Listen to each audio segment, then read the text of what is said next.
आखिरकार टोमल ने अपनी ईगो को साइड में रख के अपने ससुराल वालों के सामने अपनी गलती मान ही ली। वो कहते हैं ना कि कभी कभी झगड़ा सॉल्व करने के लिए आपको सोशल मीडिया की चकाचौंध से ब्रेक लेके अपने निजी और पर्सनल रिश्तों पे काम करना चाहिए। So hello hi, welcome back to my channel earth mom Dehradun. और गाइस, चैनल में न्यू है तो प्लीज़ सब्सक्राइब करें और पॉडकास्ट को एंड तक ज़रूर सुनें, क्योंकि इस पॉडकास्ट में बहुत ही ज़्यादा इंटरेस्टिंग बातें आज होने वाली हैं। बिछड़े रिश्तों को किस तरीके से मनाया गया, उन सब चीज़ों के बारे में आज डिस्कस करेंगे। सो दोस्तों, जैसा कि आप जानते ही हैं, टोमल ठकराल किसी पहचान की मोहताज नहीं है। कुछ अपने टैलेंट से और कुछ अपनी कंट्रोवर्सी के ये काफ़ी ज़्यादा सुर्खियों में है। साथ ही साथ इनके भाई टारस ठकराल, वो भी काफ़ी ज़्यादा कंट्रोवर्सी में हमेशा से रहते हैं। इसीलिए दोनों भाई बहनों को मोस्ट कंट्रोवर्शियल इन्फ्लुएंसर अगर कहें तो वो गलत नहीं होगा। अपनी शादी के बाद सुर्खियों में ज़्यादा चढ़ने लगी थी टोमल, क्योंकि टोमल ने अपने ससुराल वालों से अपनी पास्ट ज़िंदगी के बारे में, अपनी पिछली लाइफ के बारे में बहुत कुछ छुपाया था, जो सडनली जब इनके इन लॉज के सामने आया तो ससुराल वालों के साथ टोमल के रिश्ते बिगड़ने शुरू हो गए।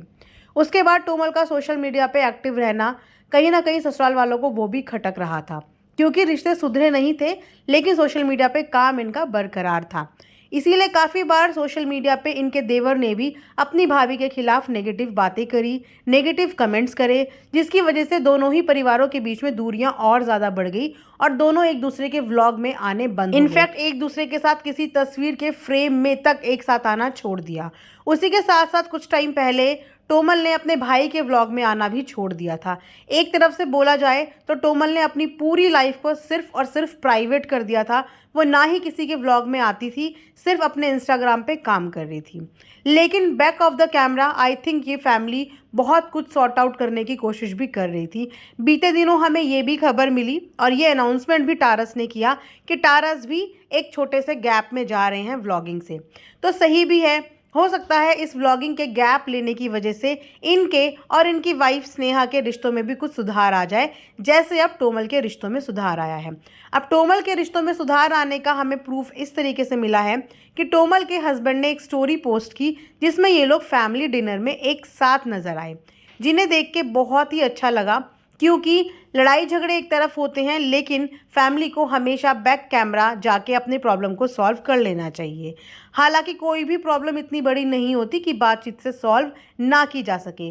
अगर हम सास ससुर का हिस्सा भी सुने या सास ससुर के नज़रिए से भी देखें तो उनके लिए वाकई में ये बहुत ही शौक की बात थी कि उनकी बहू का एक ऐसा पहलू सामने आता है, एक ऐसा डार्क सीक्रेट सामने आता है, जिन्हें समझने के लिए और डाइजेस्ट करने के लिए उनको भी एक टाइम ज़रूर चाहिए था। उसके बाद से बहू का एरोगेंट बिहेव और बहू का एटीट्यूड कहीं ना कहीं रिश्तों में दूरियों की वजह बन गया। बट लगता है कि इनके बेटे ने रिश्तों को सुधारने की ठान ली थी और त्यौहार आने से पहले इनके बेटे ने रिश्तों को सुधारने के लिए कोशिश शुरू भी कर दी है। इसीलिए ये सारी फैमिली एक साथ नजर आई है। जब लोग टोमल को बहुत सारी बातें सुनाया करते थे कमेंट्स में, तो टोमल को बहुत ही गुस्सा आता था और कभी कभी तो इनके फेवर में इनके भाई तक ऑडियंस से लड़ने के लिए आ जाते थे। कई बार टोमल ने अपने ससुराल वालों की बातें भी बताई इनडायरेक्टली कि मैं जानती हूँ कि मैं क्या चीज़ें सफ़र कर रही हूँ। वहीं पे जवाब में इनके देवर ने भी कमेंट सेक्शन में बताया कि हम जानते हैं कि हम क्या सफ़र कर रहे हैं। जब भी झगड़ा होता है, सफ़र कोई एक पार्टी नहीं करती है, पूरा परिवार ही सफ़र करता है। उनकी फैमिली के लिए भी ये बहुत शॉकिंग था। और जिस पास से निकल के टोमल आई थी, वी नेवर नो कि उसने वहाँ पे क्या क्या एक्सपीरियंस किया था और क्या क्या झेला था, क्योंकि वो अपनी पर्सनल लाइफ को कभी भी यूट्यूब पे या सोशल मीडिया पे लाना ही नहीं चाहती थी। लेकिन क्योंकि उनकी पिछली बेटी का रहस्य, उनकी पिछली शादी का रहस्य सडनली सामने आ गया और इस वजह से उनके ससुराल वालों को, लोगों की भी बहुत सारी बातें सुननी पड़ी, रिश्तेदारों की बातें सुननी पड़ी। और क्योंकि वो एक बहुत ही सिंपल और साधारण फैमिली थी, तो इसीलिए उन सब चीज़ों से उनके लिए जूझना और फाइट करना मुश्किल हो गया। और उस पर से बहू के भी ऐसे रवैये, क्योंकि इंसान अगर गलती करता है तो उसके बाद हाथ जोड़ के माफ़ी भी मांगता है। लेकिन इनकी बहू के सर पे नेम फेम इस कदर चढ़ा हुआ था कि उसने सारी फैमिली के एंटी जाना ज़्यादा बेस्ट समझा। इसीलिए सबके व्लॉग से, सबकी वीडियो से उसने अपने आप को बिल्कुल अलग और प्राइवेट कर लिया।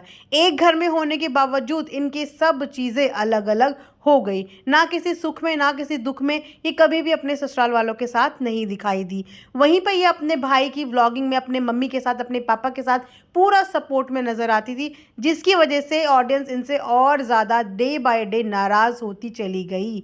हालाँकि इन्होंने कुछ टाइम पहले ही अपने भाई की वीडियो से भी ब्रेक लिया, जो कि आई थिंक इनके लिए एक सही डिसीज़न साबित हुआ, क्योंकि इसके ज़रिए थोड़ा-सा ऑडियंस भी इनके लिए नरम हुई है और ये पोस्ट शेयर करने के बाद ऑडियंस थोड़ा-सा और ज़्यादा इनसे खुश हुई है। वेल, एक इन्फ्लुएंसर होने के नाते आपकी यही भी फ़र्ज़ बनता है कि आपकी ऑडियंस आपकी कौन-सी एक्टिविटी से खुश हो रही है और कौन-सी एक्टिविटी से नाराज़ हो रही है।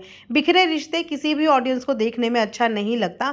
वो आप लोगों के प्रशंसक भी होते हैं और आप लोगों से अटैच भी होते हैं। इसीलिए जब आप गलतियाँ करते हैं तो वो आपको खरी-खोटी सुनाने से भी पीछे नहीं हटते, और जब आप कोई अच्छा काम करते हैं तो वो आपकी प्रशंसा करने से भी पीछे नहीं उठते। तो कहते हैं ना कि जनता जनार्दन, जनता को नाराज़ करके कहाँ जाएँगे, वापस तो एक सोशल मीडिया में ही आएँगे। तो चलिए, ये रिश्तों की शुरुआत देख के, सुन के अच्छा लगा, क्योंकि आने वाली जर्नी पे ये कोमल के लिए ही अच्छा होगा, क्योंकि कुछ न्यूज़ ये भी आ रही हैं कि कोमल एक्सपेक्टेड है। तो अगर इन बातों में ज़रा भी सच्चाई है तो आगे उन्हीं की लिए ये सब चीज़ें अच्छी होंगी।